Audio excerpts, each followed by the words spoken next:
There's a couple of really strange things related to gout that I want to discuss. Why is it that 70% of people with gout have high blood pressure? I mean, that's weird, especially since uric acid, which most people know that gout is a problem with uric acid building up in your big toe, is considered a powerful antioxidant. If it's an antioxidant, then why is it associated with high blood pressure?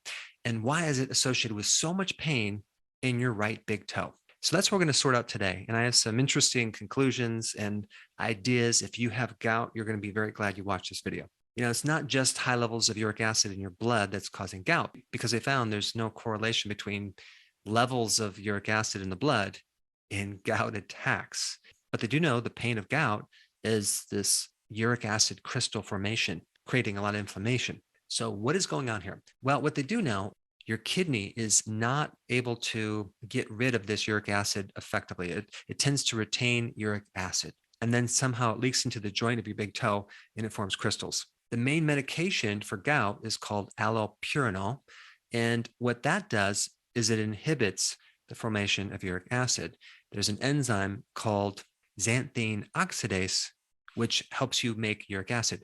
So this medication blocks that enzyme, thereby lessening the amount of uric acid. Now, the problem with this medication is it creates some side effects and some pretty major side effects. So a lot of people don't like to take it. So they're searching out for alternative methods to help their gout. But I think once you understand some of these things I'm going to talk about and sort out some of these mysteries and paradoxes, you'll have a solution. A common natural remedy for gout is celery seed. Another common remedy would be tart cherry. And both of these can actually inhibit that enzyme. And that's probably why they do help a certain amount of people. But there's a couple other points to this problem that I want to bring up. Number one, why is there such a high correlation between gout and high blood pressure and cardiovascular problems? That's kind of a mystery. That relates to this paradox, this information that's kind of conflicting, because uric acid is considered an antioxidant as well as a pro-oxidant. Now, that's the conflicting information. So how can it get rid of inflammation but cause inflammation? If it's such a powerful antioxidant in your blood, then why is it associated with heart problems? Okay, why is it one of the strong predictors of heart problems? In fact, it's also linked with insulin resistance and even liver fat. But how can this be if it's supposed to be an antioxidant? So let me just kind of go through a couple interesting points about this. Number one, and this is what I found out, uric acid inhibits nitric oxide. Nitric oxide is what a lot of people are trying to increase to lower blood pressure, to help their hearts, to protect the inside of the arteries. And it's considered a powerful antioxidant. It's a potent vasodilator. Okay, so it relaxes the blood vessels. So it's really good for high blood pressure. Other people try to increase it for other reasons, like erectile dysfunction, because if it's a potent vasodilator, it can help with erections. And so people take Viagra, for example, which increases nitric oxide, or they might take a natural form of that called L-arginine, which increases nitric oxide. So nitric oxide is a powerful antioxidant, but uric acid inhibits this nitric oxide. I mean, if you even think about what happens to a gout patient with their big toe, you're getting a tremendous amount of inflammation. You're getting a lot of free radical damage. You're getting a lot of oxidative stress, right? And if you don't have this nitric oxide to counter that, you're going to have a problem.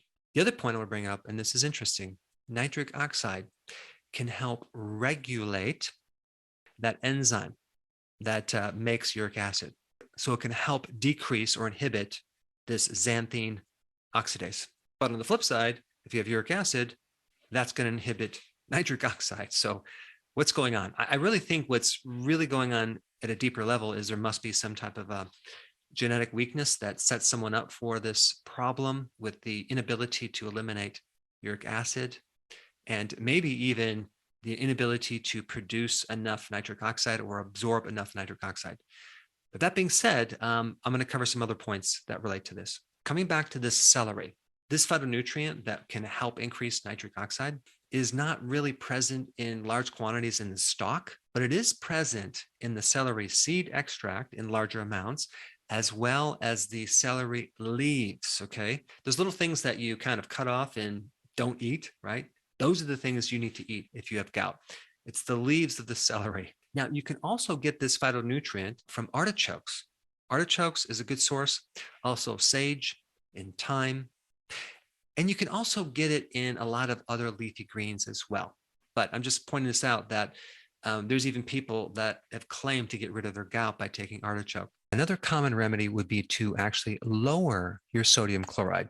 Apparently, salt inhibits nitric oxide, especially if someone is salt sensitive. Okay. When I read that line, okay, in this article, a little thing popped up in my mind because anytime someone mentions salt sensitivity, what they're really describing is the potassium deficiency, because you really no longer become salt sensitive if you get enough potassium. And so now the question is, what is the relationship between potassium and nitric oxide? Well, apparently potassium increases nitric oxide in a potent way. And this could also be the reason why quite a few anecdotal reports indicate that taking potassium can help reduce gout.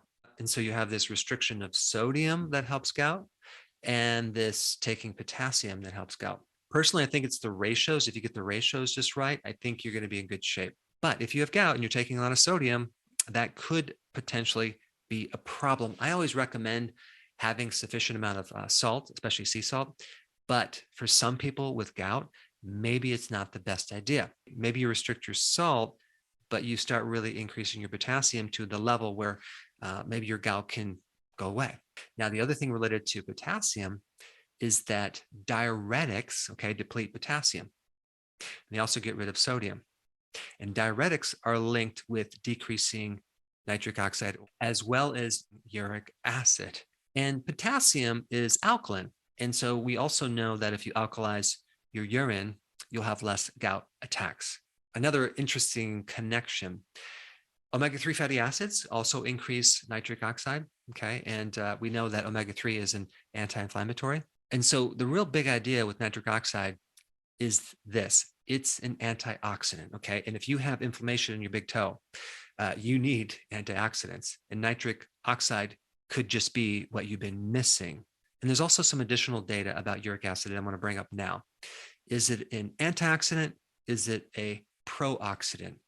Well, I think it's both, because there's some data that when it gets into the tissues, intracellular, it becomes a pro-oxidant, which would make a lot of sense, because if this uric acid gets into your arteries, or let's say it gets into the joint, then it starts creating inflammation.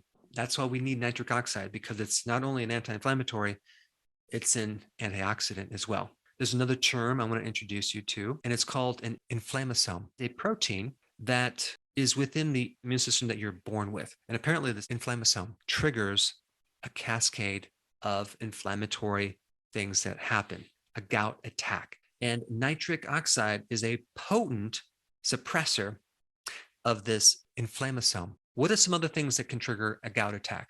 Well, you have fructose. And when people have fructose, oh my gosh, they just have a worsened attack. And it just so happens that fructose and sugar decrease nitric oxide. All this is very interesting, but what can we do as action steps? Number one, increase your potassium, okay? Both from foods and supplement form. If you get it as electrolyte powder, you can do that. Or if you get it in pills, you're only going to find it in like 99 milligram tablets. So you might need to take several of them several times through the day. Or if you're doing it in an electrolyte powder, you can take several scoops through the day, just spread it out. That'll give you enough potassium. Also, eat foods high in potassium. At the same time, I would recommend, if you have a bad gout case, to reduce your sodium. Just don't add a lot of sodium. I think that's going to help you, because remember, sodium or salt inactivates this nitric oxide. The next thing is to eat foods that can spike nitric oxide, like the leaves in the celery, okay, the tart cherry, artichokes, leafy greens. Number 4, avoid fructose and sugar. And the last tip, and this is another important thing, which I think can help you, you want to support the kidney with something that can help eliminate this uric acid. There's a product I used to use in practice called Arena Food. That's a good thing to order and take if you have gout.